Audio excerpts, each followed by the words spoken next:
Mhm.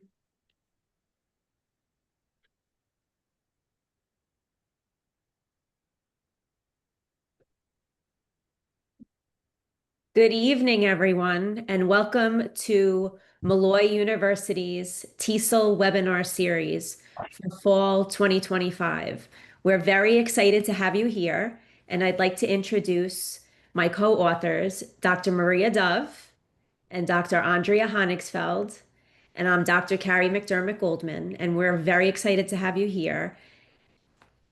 I'm going to turn this over to Dr. Andrea Honigsfeld to get us started.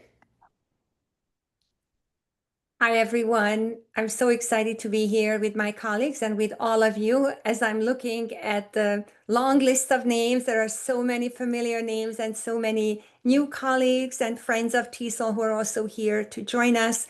This is a picture that we took a couple of days ago, in fact, and we were so happy to have had this first opportunity to be in each other's physical presence to celebrate our book, and today to celebrate it virtually. So thank you, Maria. Thank you, Carrie, for being amazing colleagues, co-authors, and let's get started.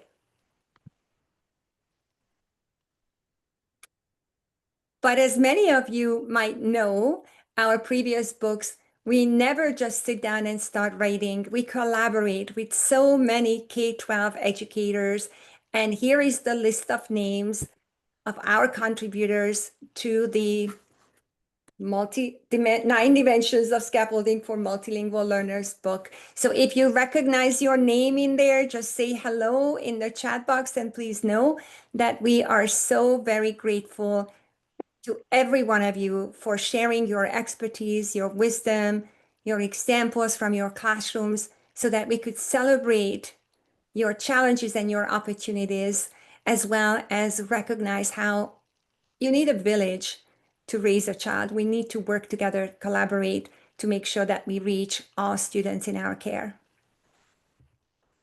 It's wonderful to see so many names popping up that we recognize and know, and those of you who contributed to the book and others that we know so well. Thank you all for coming. So our agenda is very simple, but it's very broad. So we wrote the book, 9 Dimensions of Scaffolding, for multilingual learners. So the idea here is to explore these 9 approaches through the lens of working with multilingual learners.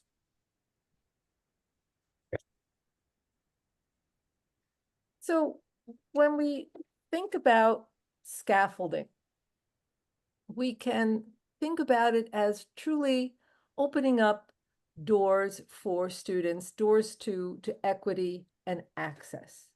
So think about how scaffolding creates a climate, like learning environments, where every student can feel capable. It also cracks open the door to the general education curricula.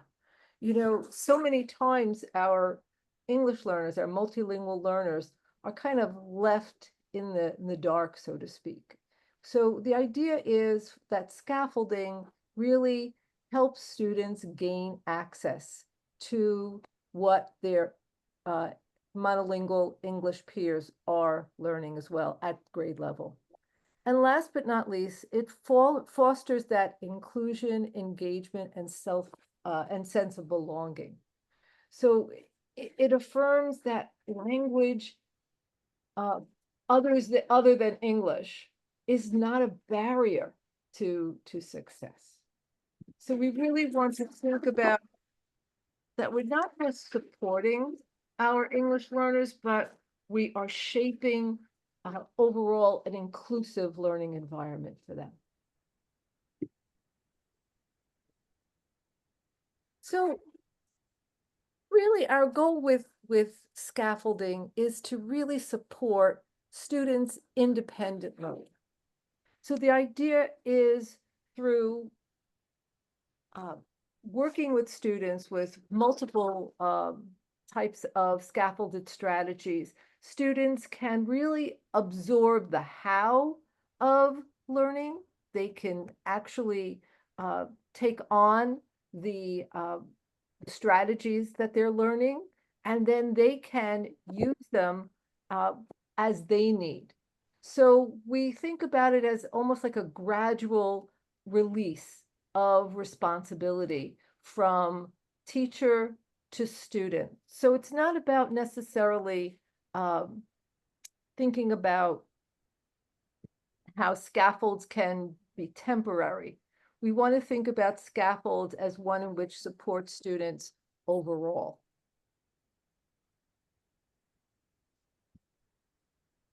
And when we think about scaffolding, scaffolding in construction provides support while a building is being created.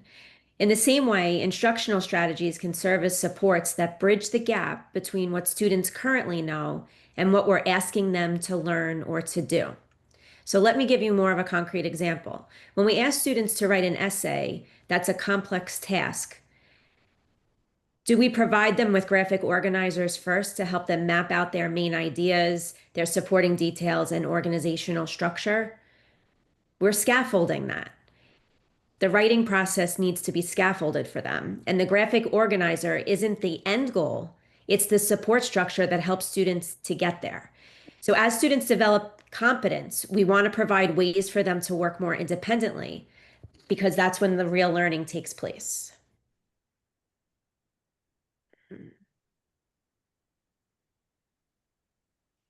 And sometimes scaffolding is a strategy that needs to be scaffolded. So not all teaching strategies are simple or intuitive for students.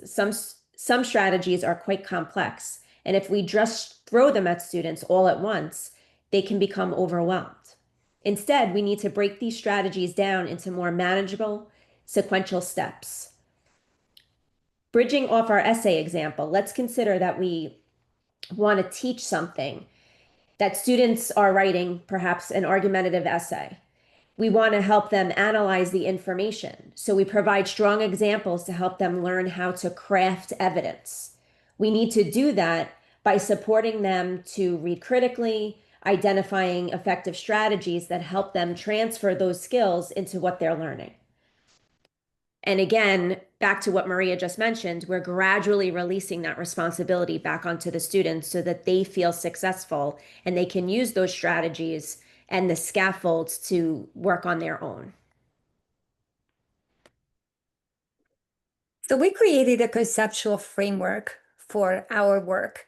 And you could see that at the heart of this framework, in the smallest concentric circle, we put our multilingual learners, recognizing their assets, their strengths, the many, many talents and gifts that they bring to the table, as well as recognizing some of the challenges and unique needs that they have.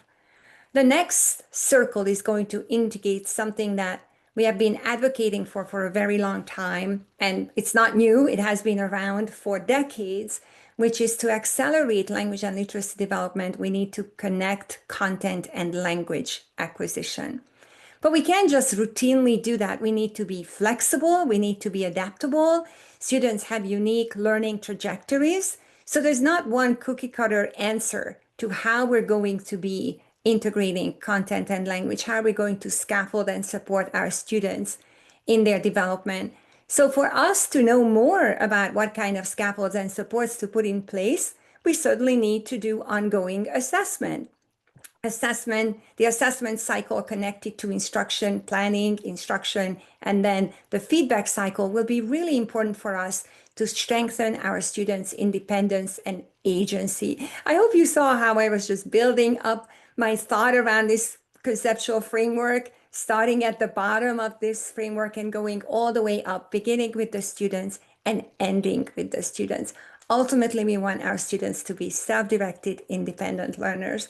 And I really like what Maria said. I just didn't want to jump in a couple of minutes ago around how we have to rethink the notion that scaffolds are temporary.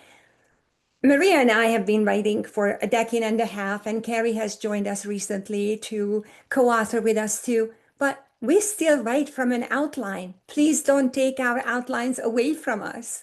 Some scaffolds will not come down. Please don't take away spell check from us. We're going to need that digital scaffold. So we're rethinking and redefining scaffolding in this publication to some degree, and we hope that you agree with us. So as I mentioned earlier, I guess there is a slide here to further affirm the notion of going beyond thinking of scaffolds as temporary supports. Instead, our main focus is on equity and empowerment. We also want our students to internalize the strategies and the scaffolds that we introduce them to, so that those could be learning tools for themselves and they could be self-directed, independent learners.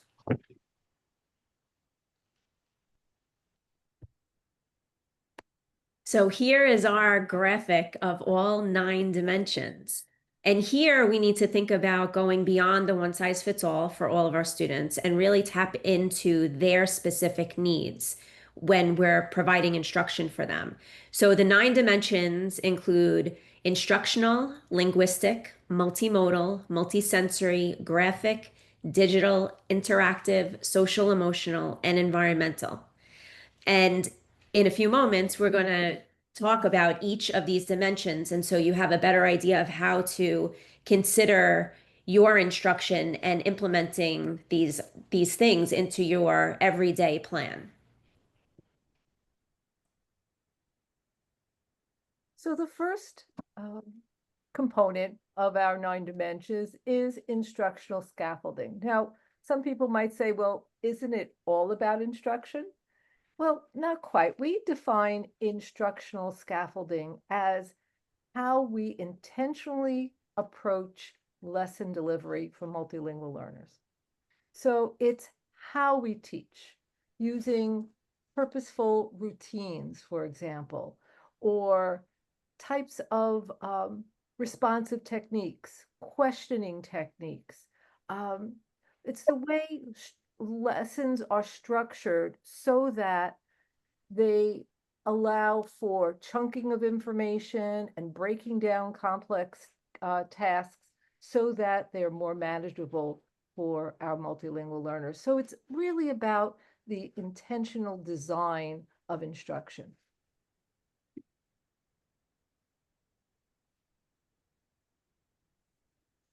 So here are some thoughts about what instructional scaffolding is about. The first bullet point is sharing lesson goals with students, and not just lesson goals. We also talk about providing steps for processes and procedures. So the idea of lesson objectives as well as success criteria for students. So they really have a true idea of what it is they need to do in order to be successful. We also have to think about the idea of clarity as well. So that's another piece here. And I mentioned already chunking information and questioning techniques.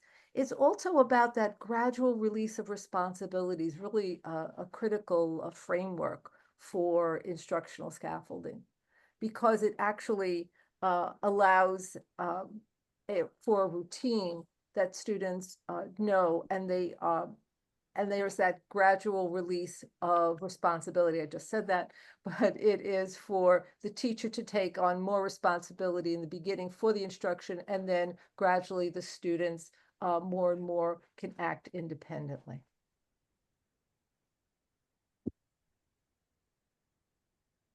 So we're going to move on to linguistic scaffolding, which, as the name suggests, is language-based and connected to our students acquiring language and literacy skills across the domains, across content areas, and so forth.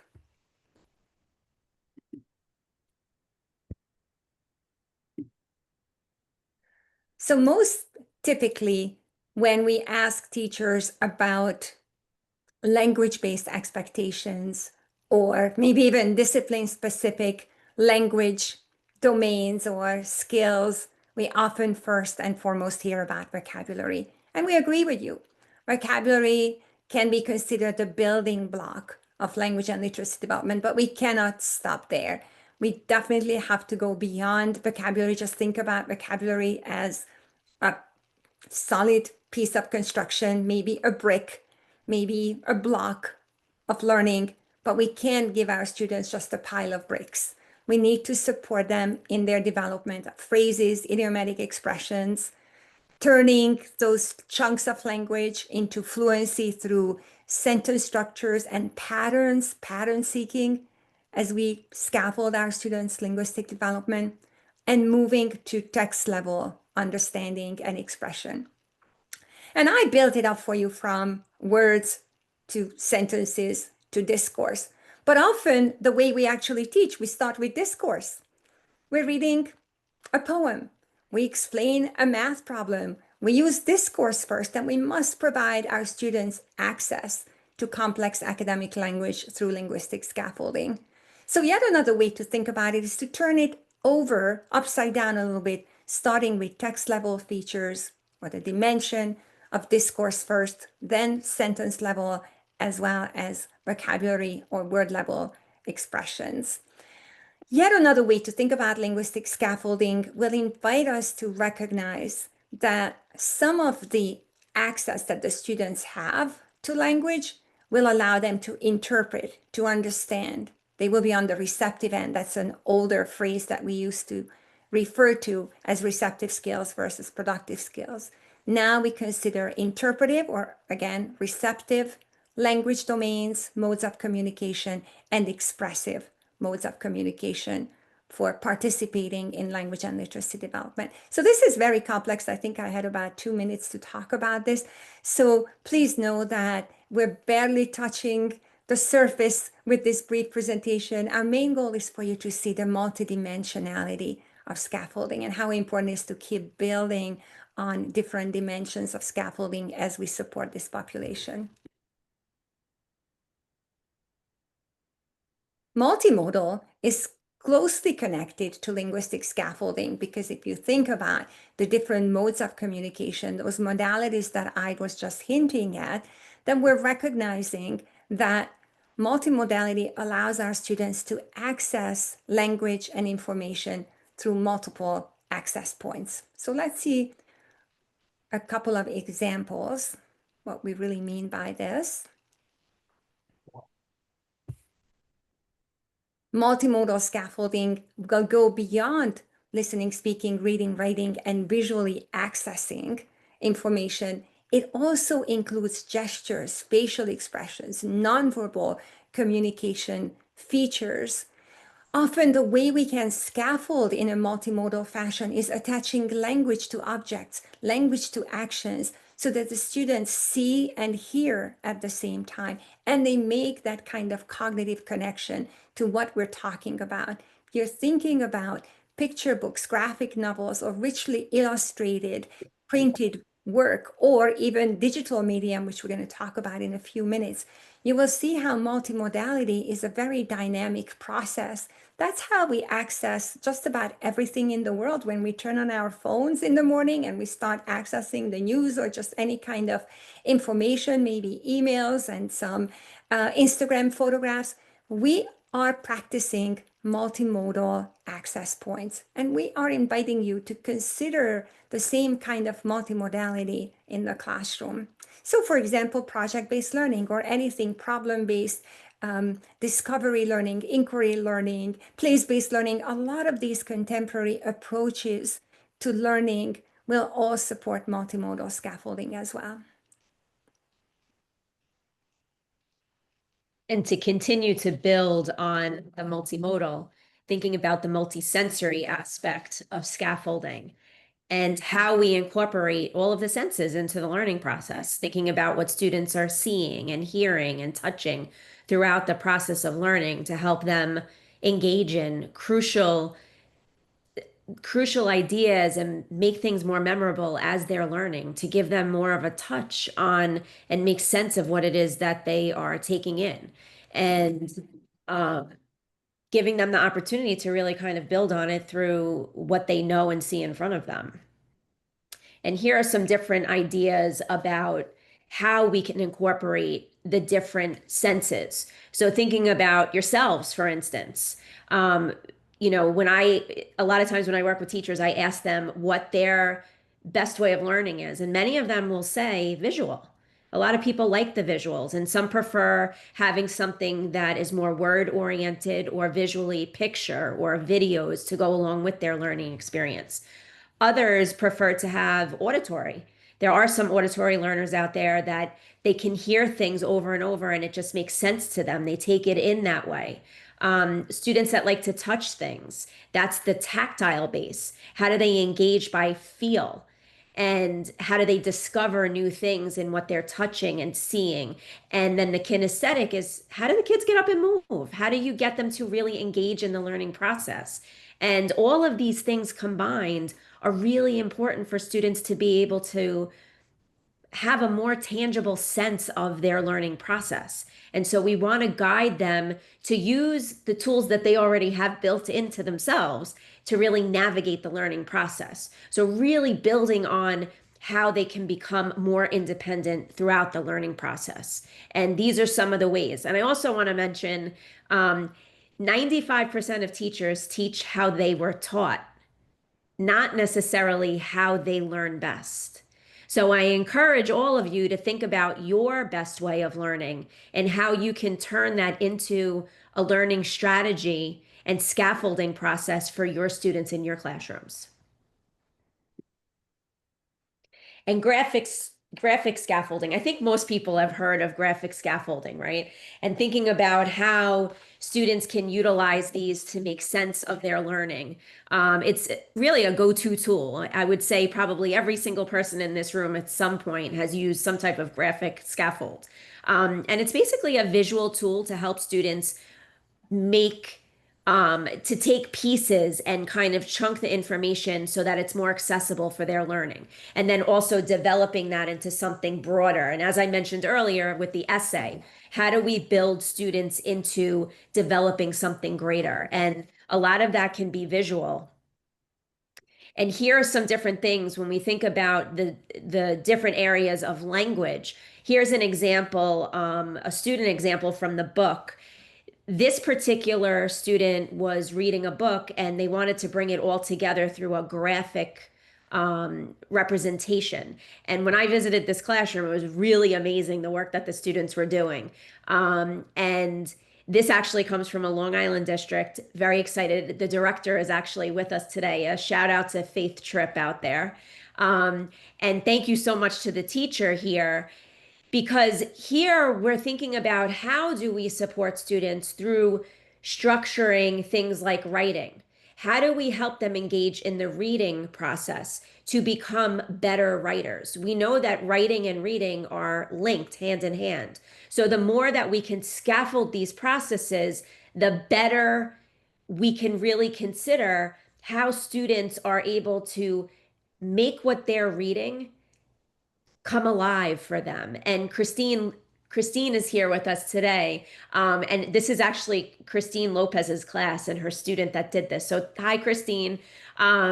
So here, students are getting an opportunity to really engage with all dynamics of language. So how do we encourage them to listen to information, speak, read, and write so that they can access and learn from what you're teaching them and also be independent as they're going through the process to be able to move forward with these different types of graphic scaffolds that they can use into the future. Kind of like when we're developing the book, we're using all of these things and we're working off of each other to be able to do that. So important to help our students be able to grasp these ideas to move forward.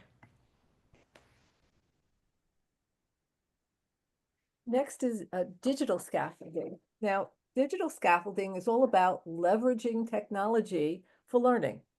It makes learning for multilingual learners more accessible, more interactive, more visual. It really combines a lot of the other components because it can be both multimodal, multisensory, interactive. Sometimes when we think about digital scaffolding, we think about, oh, we can translate information for our students. But translation is just one tool in a really large toolbox. Can you use technology for translation? Absolutely. But it shouldn't be the only thing that you can do for your students using digital scaffolding. So think about how interactive visuals might support students with some maybe digital concept maps or collaborative tools so they can be interactive with one another.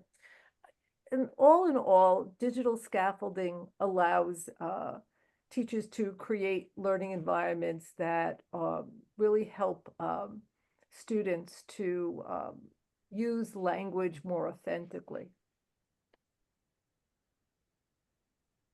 So they truly offer a versatile support. So think about how you can intentionally make learning more visible for students and interactive. You can provide platforms. There's so many that we all use. With Google Slides, there's Canva, there's Padlet, there's FigJam. All of these tools can provide interactive support for students. It really helps students to navigate the school system and obtain essential information. Learning management systems can provide that support for students and their families to understand routines and expectations. It builds language and literacy skills, thinking about how it can strengthen students' vocabulary and comprehension with digital tools, and it offers those auditory audio features and such as podcasts, text-to-speech features. All of these can support multilingual learners to be more successful in their academics.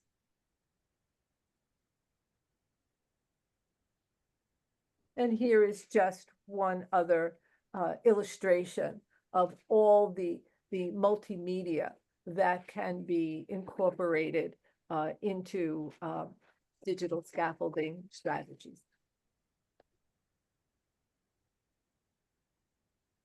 And we thought we'd kind of pause for a second to take a pulse on the room. So I'd like you to take a look at all of these pictures here. And I'm wondering if you could think about which one represents how you're feeling right now. And if you wouldn't mind, if you could just put the number in the chat, that would be amazing. Seeing some 7s and 8s. It's a little late, so some of you are probably tired. See a 3 and a 4. Lots of different things.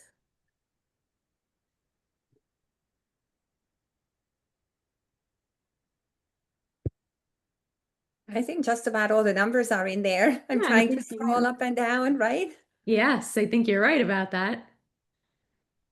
Andre and Maria, where do you see yourselves on here? I put mine in already. I was an 8. Oh, an 8. That little kitty, right? And I was a 1. I'm an early bird. I'm going to go with 9. I've been up since 4:30. Mary shares my thoughts with number 9. New York Uh-huh. State TESOL. Okay, awesome. So I think it's really important to kind of get a pulse on our students and where they're at to have a better idea of whether or not they're open to learning. And, when we think about school, when we think about our classrooms or our school buildings, we have to really consider what's happening and know where our students are at and how they're feeling at different points of the day.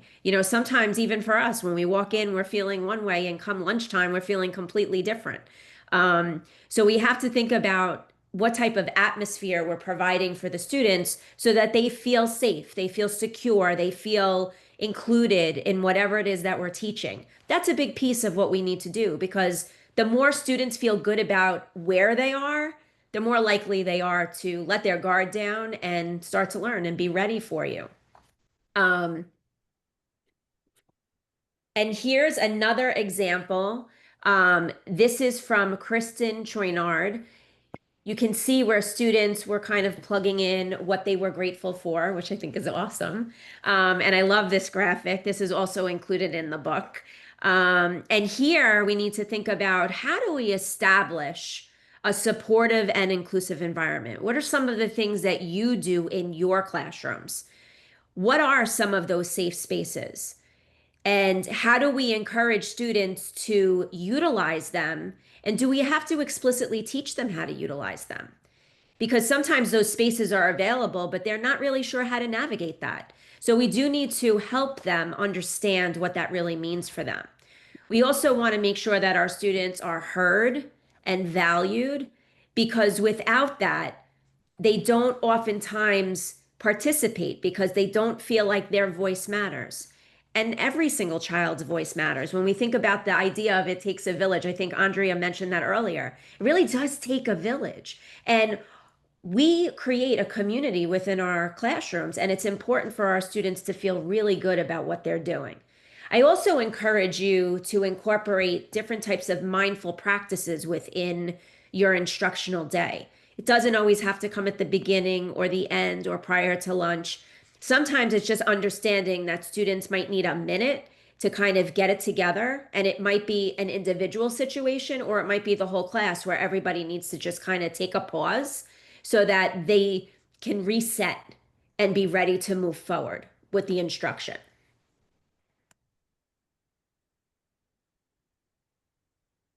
And now we'll talk a little bit about interactive scaffolding. And it's so very critical for our multilingual learners to actually use the language that they're trying to learn. So it's not just about listening, it's about actually speaking and using the language to critically think and construct meaning with others, to have those interactions, not just about language practice, but co-constructing knowledge. The idea of interactive scaffolding is that students learn through uh, um, and with being with others.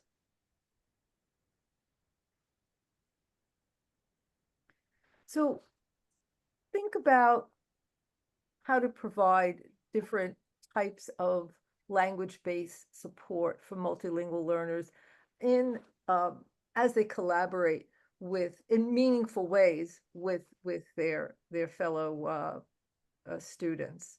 So it's really essential for for multilingual learners to engage in that authentic, structured dialogue, so that you're supporting their academic language learning through structured support. So not just having them collaborate and willy-nilly, so to speak, but actually having opportunities where they are using maybe sentence structures, sentence frames to have academic conversations, but also in the same time using authentic language. Students learn best when they are working toward experiences that provide them with real purpose. When they're explaining ideas to one another, when they're thinking about things together, they are able to negotiate meaning. They are able to build their language fluency through use.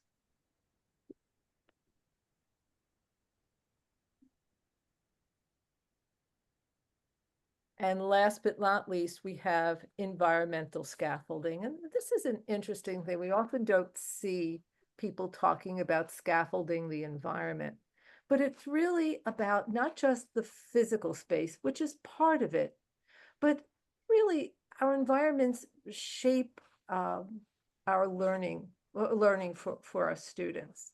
It's about developing a class culture as well as a school culture where everyone feels a sense of belonging.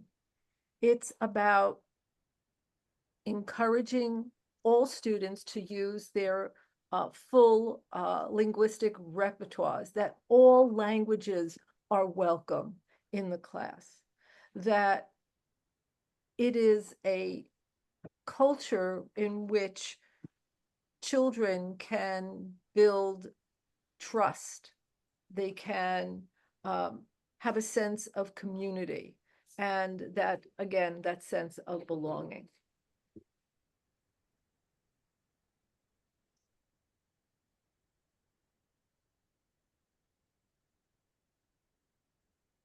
So again, it's not just about creating physical space, but physical spaces are important because they do promote active learning. So if you're keeping your students in rows, so to speak, and they don't have the opportunity to turn and talk with one another or do projects together, there's going to be fewer opportunities for authentic language to be used. Supporting student independence and their self-reliance through environments that allow students to have these opportunities.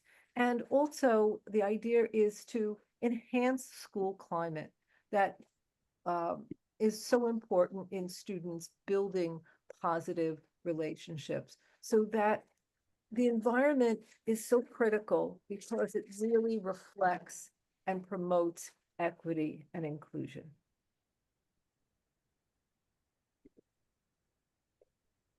So we have a question here from Jackie O. Can you give concrete examples in a lesson or learning rather language objective?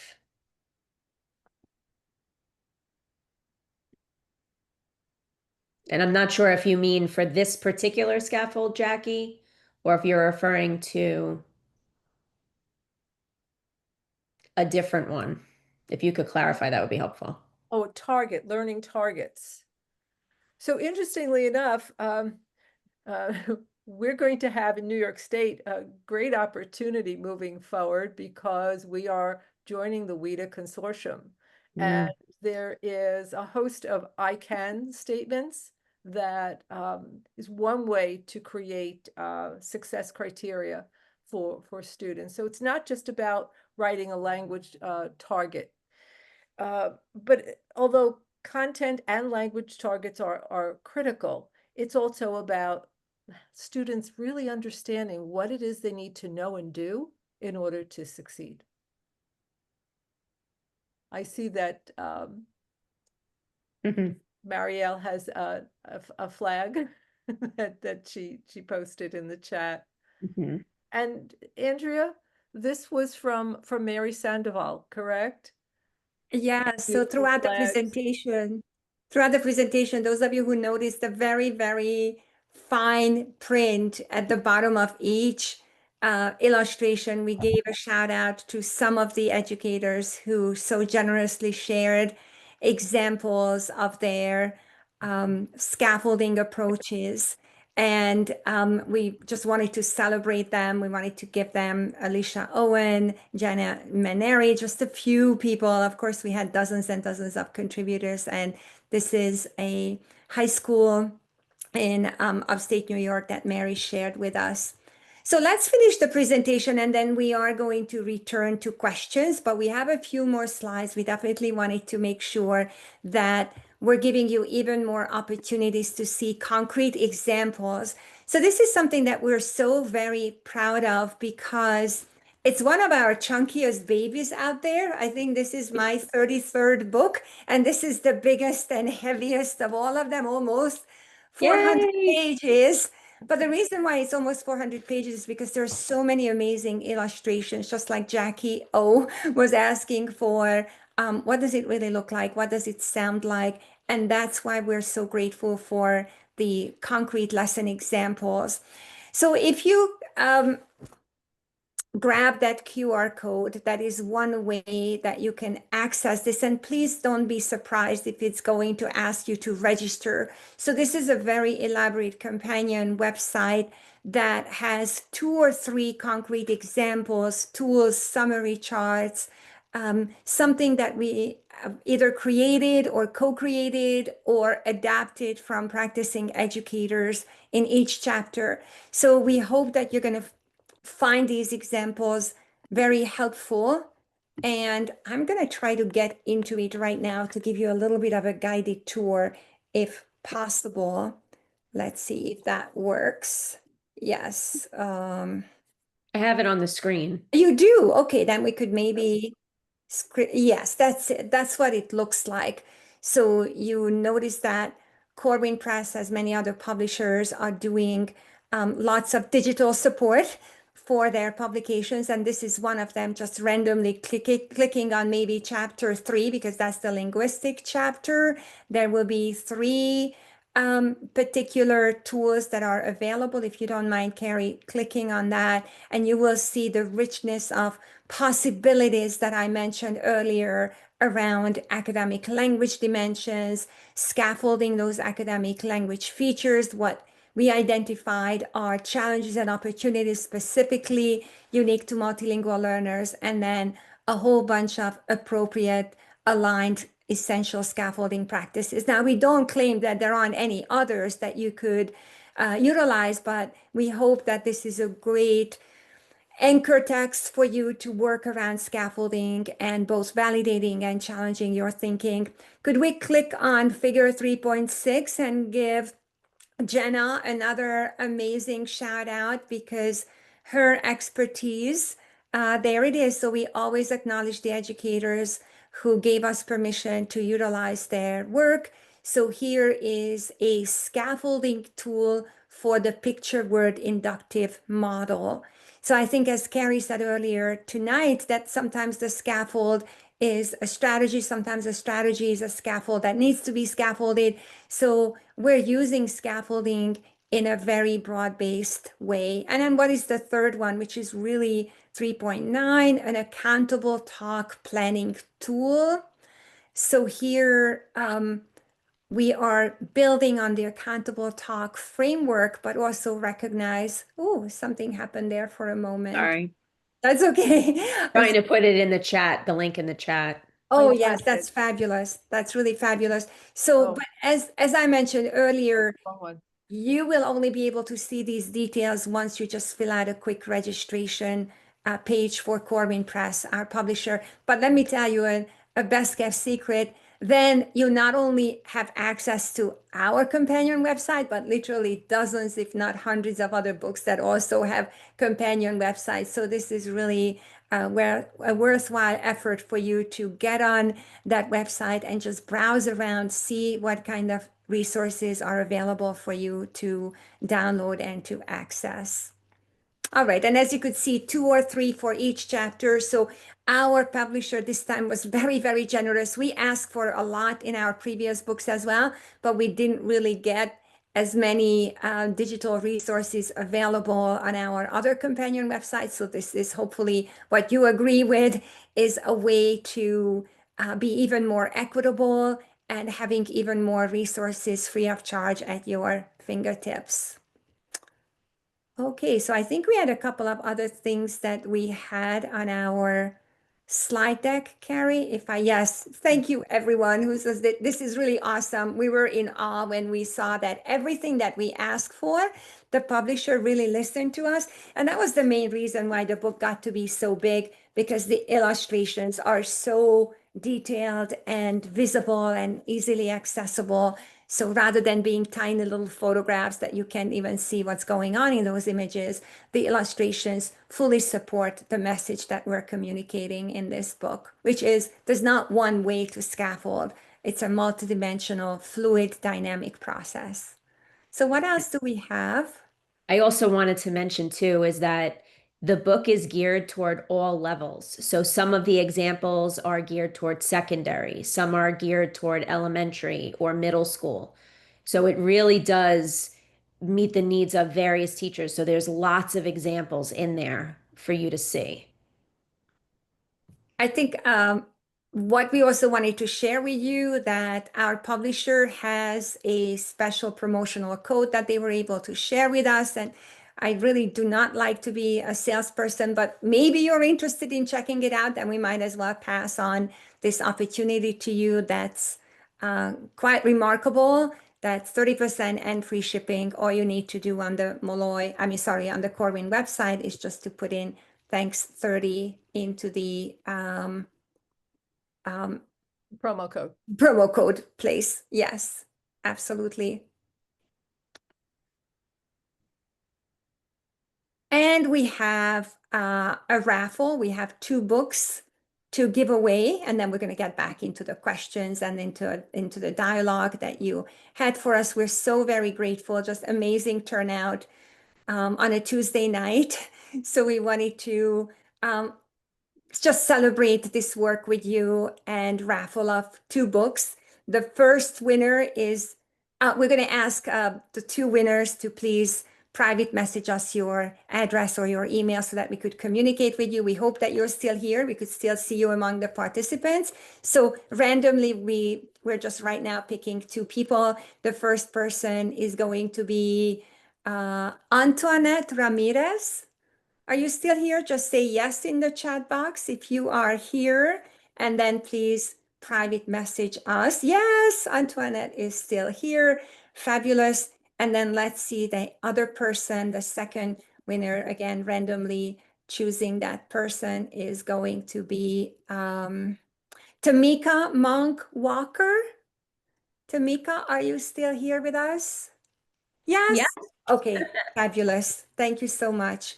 So we so appreciate that you took out some time from your Tuesday evening, and we wanted to make this more interactive, but we also wanted to make sure that we are getting to all the many, many dimensions of scaffolding. So I'm trying to go back to those questions, those comments. I think my eyes caught one about AI, which is something that we definitely address in the digital scaffolding chapter. However, we also want to recognize that AI is as good as it was yesterday. Tomorrow is going to be better. The next day is going to be better and better, as well as more and more challenging to integrate into our teaching.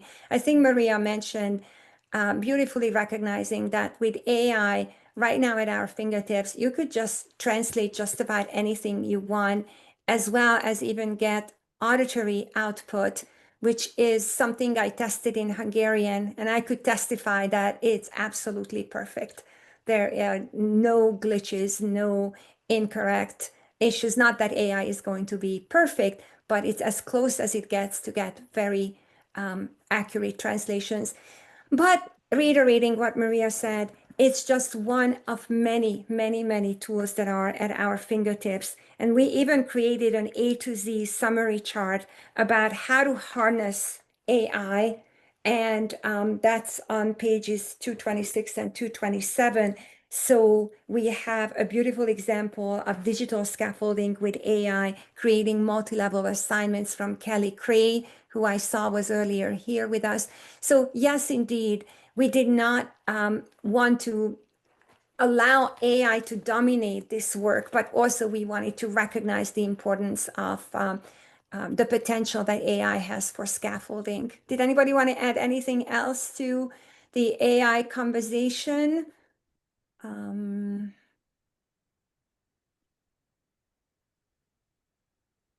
Yes, Victoria has a good comment that AI is much better for languages with a strong internet presence. Absolutely.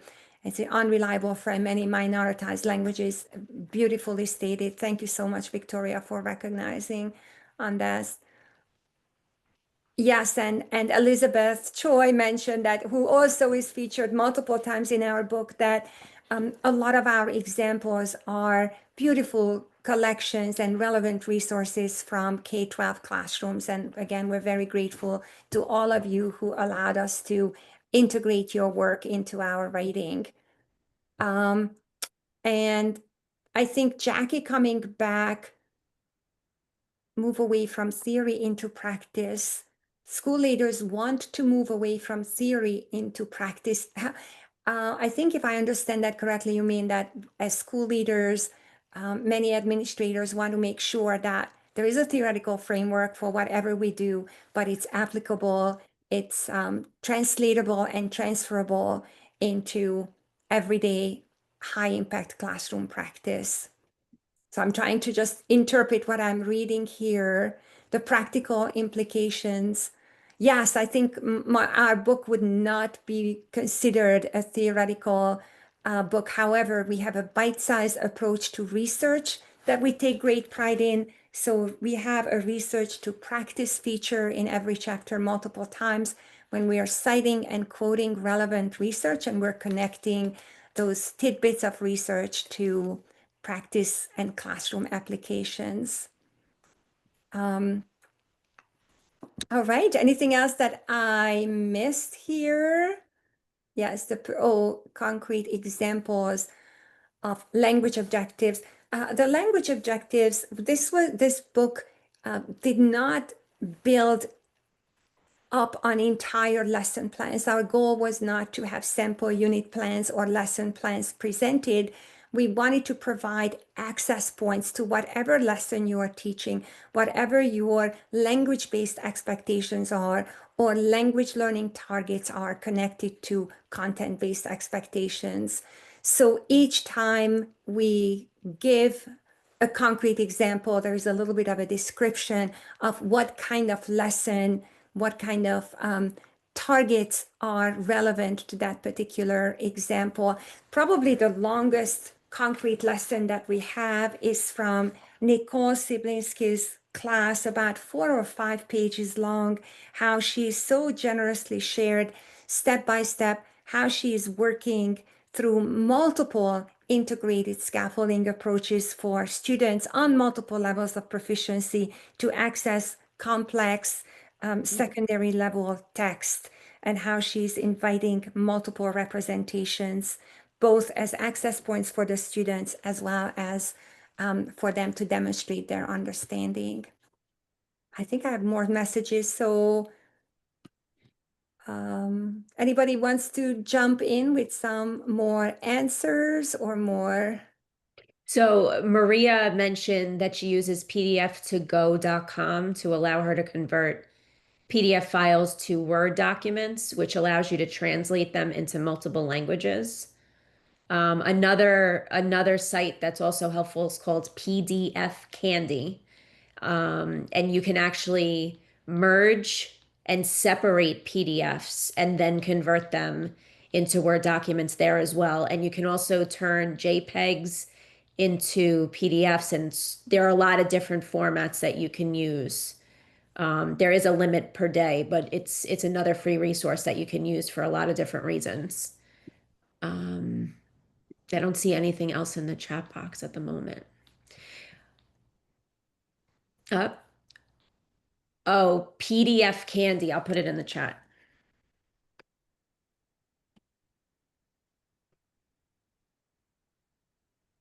Um, and I don't know if just to kind of give you an idea, if you have a PDF file that has or a Word document that you can't delete the last couple of pages for some reason, you can always upload it and create a PDF and delete those pages. So there's a lot of things that you can do with that site. And I just missed an earlier comment from Elizabeth giving a shout out to Magic School AI Oh yeah. as giving some of the best translations. We certainly want to share even more resources with you and with each other, and not a chatbot, but actual voices with high level of accuracy. Which is awesome. Some Yeah. districts have magic. I call it the magic school bus, but I think a lot of people, a lot of schools pay for that, which is it's an amazing service.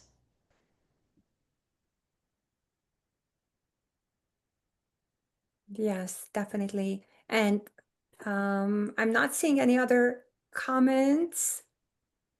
Oh, there's one there. One more. ChatGPT can translate in 5 languages simultaneously as well. That's interesting. Um, I don't know anything about that, but thank you for sharing that with us. Oh, Um, yes, Brisk. Brisk is another one that is connecting directly to your existing text and assignments. Thank you, Adeline, for sharing that.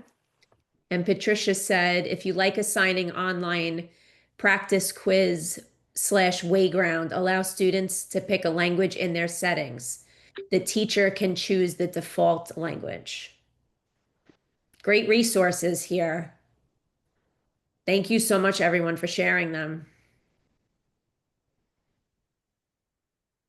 Thank you. Now, I did not get a message from the 2 raffle winners, so make sure that you reach out to one of us at least with an email, or actually we could even share our email addresses. So if you feel that you wish to follow up, I'm going to, Antoinette sent her email. oh, she did. Okay, great. I'll write that down. Thank you. And I wanted to put my email in the chat box if anybody would like to follow up with any further questions. We would love to extend our time together and continue the conversation. We know it's late, at least on the East Coast, and we know that you are from many different time zones. We're so happy that you spent this hour with us and celebrated the launch of our book.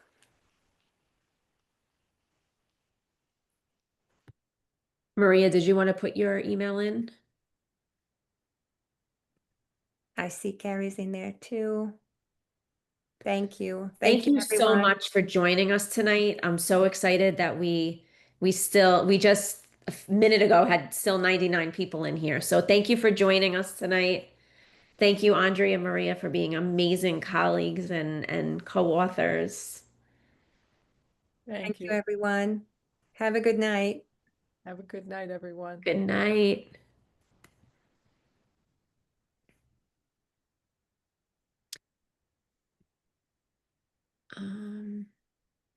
You want to pause the recording or stop it? Sure. Thank you, Jenna, Marielle. So many amazing educators. Oh, Tamika just shared her